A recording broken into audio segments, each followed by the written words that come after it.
বলো কি হয়েছে? এই দুধটা একটু বৌমাকে দিয়ে এসো তো। ডাক্তার বলেছে বৌমাকে রোজ দুধ খেতে। কিন্তু এত রাত্রেবেলায় আমি এখন বৌমার ঘরে যাব? ব্যাপারটা কেমন দেখায় না গিন্নি? কেমন দেখায় মানে? না মানে এত রাত্রেবেলায় ছেলে বৌমা ঘুমাচ্ছে আর আমি দুধ দিতে যাব? বাল পাকা মিনছে, উনি আবার লজ্জা পাচ্ছে। ধরো, যাও তো যাও।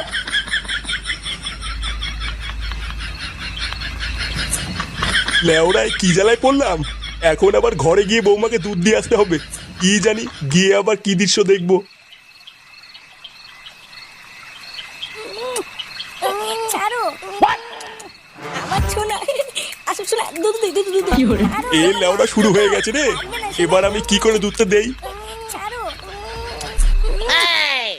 ছাড়ো আমার সোনা, আমার না, সোনা। এ তো লেওড়া মহাবিপদ। এই মুহূর্তে আর ঘরে ঢোকা যাবে না। দুধটা বরং আমি খেয়ে নি, গিন্নিকে বলবো বৌমা খেয়ে নিয়েছে। ছাড়ো না, ছাড়ো না।